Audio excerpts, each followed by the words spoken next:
live a sense of well-being, a sense of sacred space that feels right, and your essence is taken into account. So I decided that if I put a whole bunch of little stories together with follow-up kind of space to journal and doodle and think and maybe have fun with 2 or 3 other people at a table after you've had a nice meal, you know, reminiscing, sharing stories, that people might put the energy in this type of growth. Because part of the problem, like I know you've lost a lot of weight, you look very fit, you're really strong, you know, you have the energy to do this, okay? A lot of people can't make it to the gym. It's not that they wouldn't want to go, but, okay? It's the same thing with mental health. Most people want to feel good inside. They want to feel integrated and whole. But it sounds like just too much. You know, what do I have to do? I have to look in the mirror and tell myself I'm great every day, and then I have to go to my psychologist, and then I have to, you know, be careful every word I utter. Whatever it is, they're afraid the package isn't going to fit them. You know, so I'm looking for ways to help people feel that the mental health package can fit you. You can feel great with it. It's not that hard. Of course, if you have real illness, that's another story. But we're talking now about basically somebody who is willing to thrive without deep, deep problems, but may not know how to get the energy together to do it. So you have an additional 7 ingredients? Okay, so now that this book has come out and, you know, I worked my way through the 31 stories, it set my mind in motion about first of all, the number 7 is very magical and very mystical and seems to work for a lot of people, you know. So I think I've been rummaging around the idea of 7. And whereas the things that I used to take a page each to talk about, I've now condensed to 1 or 2 words. So let me share some of them and you'll see what I mean. So here comes the magic. Yeah, okay. So for example, the first one, the first ingredient in a positive, full life is know yourself. Okay? That's very important. That was the maxim on the Oracle of Delphi. Yeah. Yeah, now you've incorporated that as a major thread in your teachings. Yes, I have. And going back to the secret ingredient is you, one of the things I found is that people are willing to settle for a supporting role in their own life. And I too have been through periods where I was working through my conditioning, but it struck me as very odd that this is our time in the sun. This is a time when we're breathing. And your life is ultimately your story. It's all about you. So why not be the hero in your life? So that's what I thought, that if you know yourself, you will know the hero or heroine you are. Now, will there be some painful work to get to that? Yes. That's part of the adventure. But it's part of the adventure, exactly. Will you have to learn how to separate out some bad feelings and memories in order to hold on to the good ones? Yes. And those are the monsters. Yeah. But you can learn that way. You can learn how to separate. Just as in a recipe, you can separate ingredients or mix them together. Our minds are very capable of learning how to not go back to certain places. It takes practice. And, you know, there are many schools that teach positive thinking, reconditioning, cognitive thought. And we won't study them on the show, but they're out there. But for most people, they may not even need formal training. They just have to learn that they are entitled to what is the best of themselves. And I think that's kind of what you do when you help someone feel the heroic part of themselves. You know, you've told me at work you often help your clients get a sense of the real of hero. who they are. A lot Yeah. of what I do, I don't even look at diagnosis anymore. I insist on not being told diagnosis. I insist on not knowing too much about the person's background when they come in. I prefer to look at them with fresh eyes and to hear their story out of their own mouth. Yes. I was just chuckling because Fresh Eyes is part of the working title on my next book. That was just too close to not. Synchronicity. The gods wanted this information out. Exactly. Okay. Yes. All right. Now, the second ingredient of the 7 ingredients is liking yourself. Now, if you know yourself, we hope that you're going to see your heroic side and fall in love, in a sense, with yourself. But I think it's so important that you see yourself as a positive, valuable person that I've also set it aside as the second ingredient. I don't think it can be just assumed that, you know, really a positive sense of self is just so important. Without it, we're just walked upon. You know, and that's a sad part. We've spoken about this also. It's a sad part of our conditioning that in an effort to make us conform, in an effort to make us behave, and with the best of intentions, you know, to try to mold us into functioning units of the society, that a lot of who we are, what makes us unique, what is our strength, gets kind of quashed. And after the external forces are gone, we carry this mechanism inside ourselves, so we continuously squelch ourselves, and we don't give ourselves the opportunity to be the wonderful, glorious, powerful human being that we are. I know, and it's very sad. And sometimes really good counseling or therapy very often can be really brilliant. Here, I found that this is an area where therapy can really help a person understand that what they're saying to themselves are absorbed voices, maybe from a parent, from an aunt, from a strict grandmother, a second grade teacher, whoever, and learning to get on, to take charge. And I am the captain of this ship, not that voice that talked to me when I was in second grade. This what is I my found ship. helpful along those lines too was when those critical voices come up, to ask who said that, who kept saying that. And we've so internalized it and given it our own voice that a lot of times we don't recognize who gave us these repetitive messages in the first place. And once you get there, it becomes, well, that was their opinion. Yeah. And it becomes easier to exorcise it once and for all from your consciousness. Exactly. I was listening to a learning tape that was psychological in nature, and the man was saying that so often it's important as parents to put on a sunny face. For example, on Shabbos, if you're Jewish, or Sunday afternoon, if you're Christian, you go to church, you come back, you have lunch. You know, even if you're in a sour mood or you're worried about money or whatever, if you put on a happy face with your kids, it gives them a sense that not only is everything going to be okay, but that family time sort of makes you how can I put it, is more important than the bill that's due or this thing that has gone wrong, because children can't separate it out, and they usually think when parents are in a dumpy mood that they're responsible. And what happens is they carry that through so that in the next generation they don't provide the joy and the sense of warm times that they really want to. You know, so it is so important how we send messages. And it is very important how we send messages, because those messages carry on from generation to generation. And going back to what you said just a little bit earlier, one of the things that I realized and that I now convey when I work with people is, in terms of liking yourself and being the hero of your own life, is that when we watch heroes on television and in the movie, we're not watching them for the most part go through easy times. They're often going through some very difficult and dramatic, cataclysmic times. And yet we have no problem losing sight of the fact that they're the hero, and we don't stop rooting for them.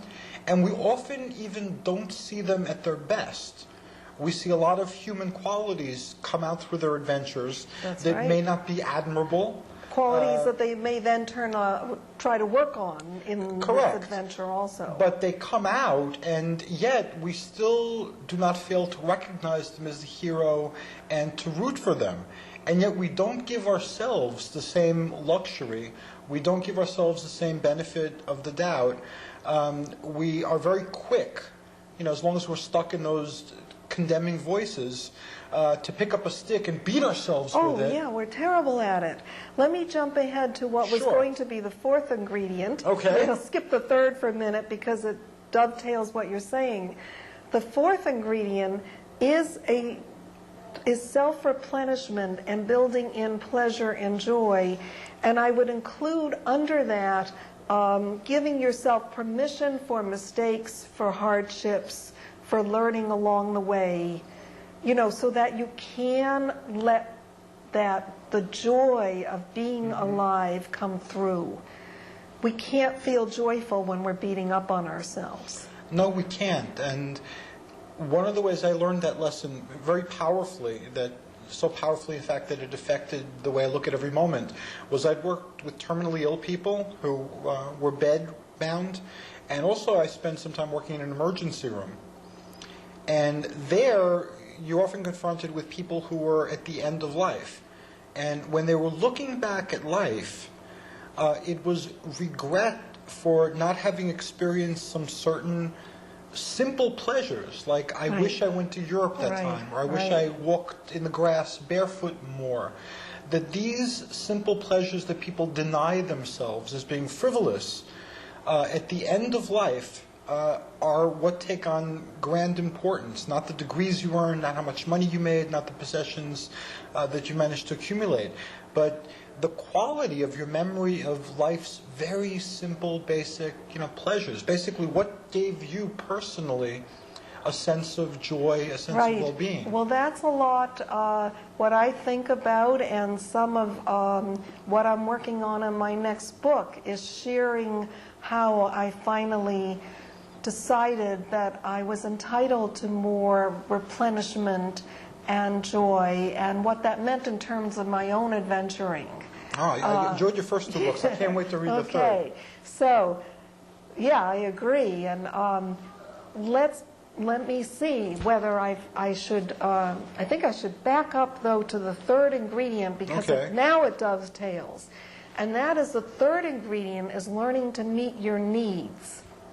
Now, a lot of people end up with the whip on themselves, feeling very bad about themselves because they forgot they're going to have to learn how to meet their own needs in life. We are not given usually a silver spoon and a golden path. We usually have to educate, learn from others. Sometimes we have to fail. I met up with somebody who had taken a real estate course 10 times, and now he had passed and he was working in real estate. Now, a lot of people would think 10 times was too many times.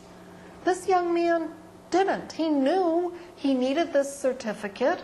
Took him 10 times. If I had $1 for every person who told me I could never be Thor the Barbarian in human services, I'd be able to fund my own movies at this point. But yeah, we cannot take the negative self-judgment of the world as it internalizes within us as law. Right. When I graduated college, I had gone to a top university and did poorly. Probably would have done better off in a different type of setting and maybe soared a little more. But I remember when I was being counseled on my exit my senior year, I was encouraged to maybe become a teacher. I mean, the woman could hardly even come up with anything she thought I could do, because I had only achieved a C to C plus average in the school, and somehow in her mind that meant I was finished. And I remember the despair and confusion in talking with this woman. Fortunately, my parents were smart enough and understood enough to encourage me to basically ignore her. But the point is that she had already determined that my whole future was narrow. You know, in other words, I had wrecked myself by 20. I'm glad you didn't heed her, because your future's been glorious I'm saying, indeed. look, you know, same kind of thing. I've also learned as I get older, because I'm in my 40s now, and I love my 40s. They're better than my 30s, which were better than my 20s, but that's another story. That with the 40s come an acceptance of who you are, in that you realize that half your life's journey has been complete, and that the parts of you that haven't changed since you were a child are not likely to change. Right. And you could stop beating yourself up about those things. And there's a tremendous sense of relief. And I also found that, we'll bring it to practical matters, that I'm at a point in my human service career now, and with my entertainment career, that I can just tell people who are willing to give me money to do things that I'm not organized. Forget about keeping me organized. I'm phenomenally creative, I'm visionary, I could do all these remarkable things, but if you want organization from me, you're going to get it sporadically. Or do it if for you you. need it consistently, get me an administrative assistant who loves keeping people like me organized. Yes.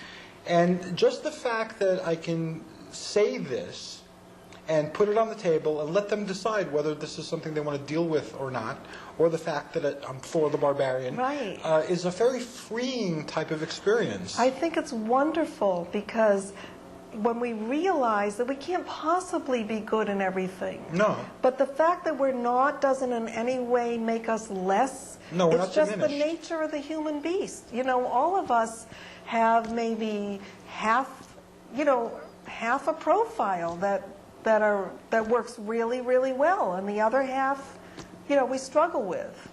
In my heritage, and we've talked about heritage before, and I look forward to this is something we can get lost in. Right.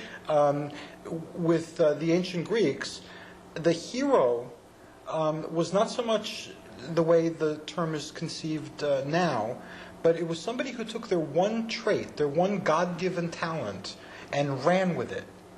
So Hercules' was strength. Odysseus's was cunning.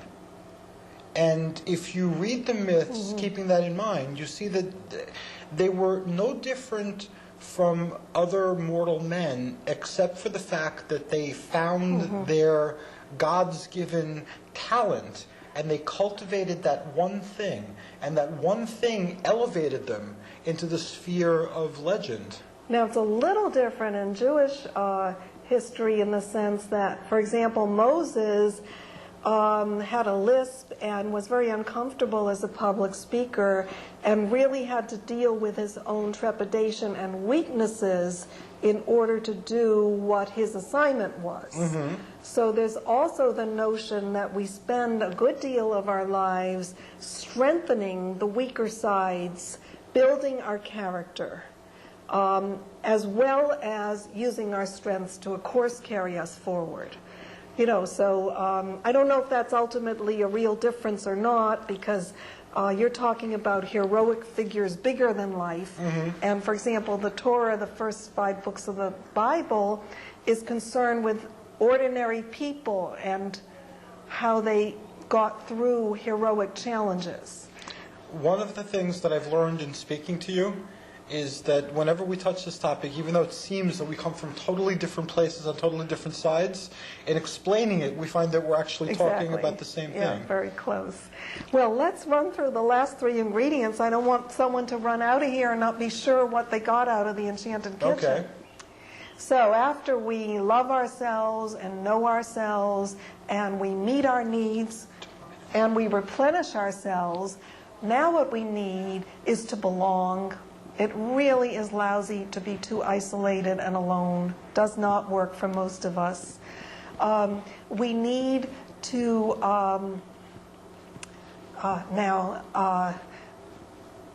after we belong, we need to mentor and be mentored, as we're doing tonight. It never stops. I'll be your teacher for 5 minutes. You'll be my teacher. It's cool. And the last ingredient is, above all, when you don't know what to do or you don't know what you can add and you think things are bad, turn the tables and do a good deed. Do a positive action. It's better than doing nothing or something that's going to hurt someone.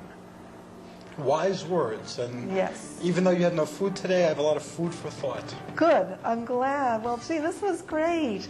I'm so glad you stopped by, Thor. And I'm glad I came too. Yeah. I missed you, Barbara. I missed you we should too. do this more often. All right. And everybody out there, I hope you enjoyed the 7 ingredients. I hope you relaxed with Thor and myself in the Enchanted Cooking kitchen. Even though we weren't cooking, we're cooking in our heads, cooking with our psychic, emotional energies. And bye for now. See you soon. Happy adventures, and you're alive, go live.